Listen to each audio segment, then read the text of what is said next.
Hi! మా sport and game YouTube ఛానల్‌కి స్వాగతం. The best match review and analysis channel. KKR 8 వికెట్ల తేడాతో సీఎస్కే పైన ఘన విజయం సాధించింది. కేవలం 10 ఓవర్లలోనే 107 పరుగులు చేయగలిగింది. ఈ మ్యాచ్ కంప్లీట్‌గా వన్ సైడెడ్‌గా జరిగింది. పూర్తి విశ్లేషణ కోసం వీడియో పూర్తిగా చూడండి. సీఎస్కే 20 ఓవర్లలో 9 వికెట్లు కోల్పోయి 103 పరుగులు మాత్రమే చేయగలిగింది. సీఎస్కే ఫస్ట్ టైం ఐపీఎల్ హిస్టరీలోనే వరుసగా 5వ పరాజయం పొందింది. చేజింగ్కు దిగిన కేకేఆర్ 10.1 ఓవర్లలోనే 107 పరుగులు చేసి విజయం సాధించింది. కేకేఆర్ స్పిన్నర్స్ కంప్లీట్‌గా డామినేట్ చేశారు. సీఎస్కే 61 డాట్ బాల్స్ ఆడింది. అంటే దాదాపు 10 ఓవర్లు వేస్ట్ చేసింది. సీఎస్కే టీంలో శివన్ దుబే, విజయ్ వీళ్ళు మాత్రమే బాగా ఆడగలిగారు. మిగతా బ్యాట్స్మెన్ అంతా ఫెయిల్ అయిపోయారు. శివన్ దుబే 29 బాళ్లలో 31 నాట్అవుట్, విజయ్ 21 బాళ్లలో 29. అందరు బ్యాట్స్మెన్లు వచ్చారు, బాల్స్ వేస్ట్ చేశారు, అవుట్ అయిపోయారు. వాళ్ళలో ముఖ్యంగా త్రిపాఠి చాలా స్లోగా తక్కువ రన్ రేట్తో ఆడాడు. 22 బాల్లు ఆడి 16 పరుగులు మాత్రమే చేయగలిగాడు. అలాగే రచిన్ 9 బాల్ ఆడి 4 రన్లు, నూర్ అహ్మద్ 8 బాల్ ఆడి 1 రన్ను, అశ్విన్ 7 బాల్ ఆడి 1 రన్ను చేశారు. ధోని ఎల్బిడబ్ల్యూ అయినది నాట్అవుట్ అని అనుకుంటున్నాను. అల్ట్రా ఎడ్జ్లో స్పైక్ కనిపించింది, కానీ థర్డ్ అంపైర్ మాత్రం అది నాట్అవుట్గా ఇచ్చాడు. బ్యాట్స్మెన్లు లీడింగ్ ఎడ్జ్ తీసుకొని అవుట్ అవటం గమనించాము. అంటే పిచ్ కొద్ది గ్రిప్పింగ్ నేచర్ కనపడింది. ఇంకోటి స్పిన్ కూడా బాగా అవుతుంది, కిడ్ అవుతుంది, స్పిన్ అవుతుంది.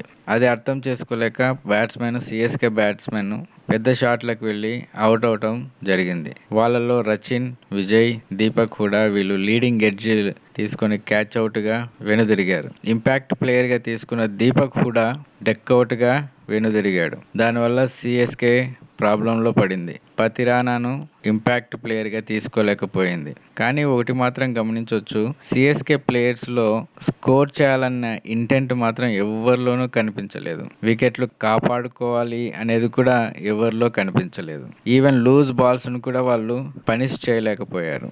దీంతో బౌలర్స్ డామినేట్ చేశారు. డామినేట్ చేసి మ్యాచ్ను వాళ్ళ సైడు తీసుకెళ్లారు.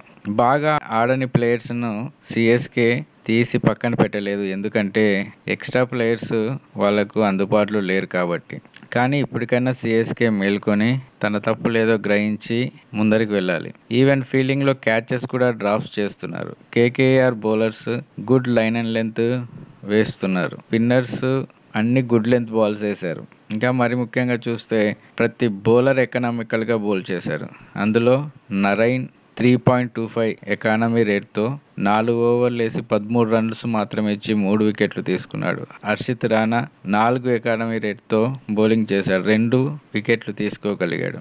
మోయిన్ అలీ 5 ఎకానమీ రేట్తో 1 వికెట్ తీసుకోగలిగాడు. ఇలా ప్రతి బౌలరు చాలా పొదుపుగా బౌలింగ్ వేశారు. కేకేఆర్ ఓపెనర్స్ గుడ్ నాక్ చేశారు. దాంట్లో డీకాక్ 16 బంతుల్లో 23, నరైన్ 18 బంతుల్లో 44 చేశారు. నరైన్ అయితే ఫస్ట్ బాల్ నుంచే 6తో ప్రారంభించారు. ఇంకా చివరకు రింకు సింగ్ మ్యాచ్ను 6తో ఫినిష్ చేయగలిగారు. సిఎస్కే బౌలర్స్ చూసినప్పుడు జడేజా, అశ్విన్ మరియు ఖలీల్ చాలా ఎక్కువ రన్స్ ఇచ్చారు. ఖలీల్ 3 ఓవర్లో 40 రన్లు, అశ్విన్ 3 ఓవర్లో 30 రన్లు, జడేజా లాస్ట్ బాల్ 9 రన్స్ ఇచ్చారు. కానీ నూర్ అహ్మద్ అండ్ కంబోజీ మాత్రం పొదుపుగా బౌలింగ్ చేసి చెరొక వికెట్ తీసుకోగలిగారు.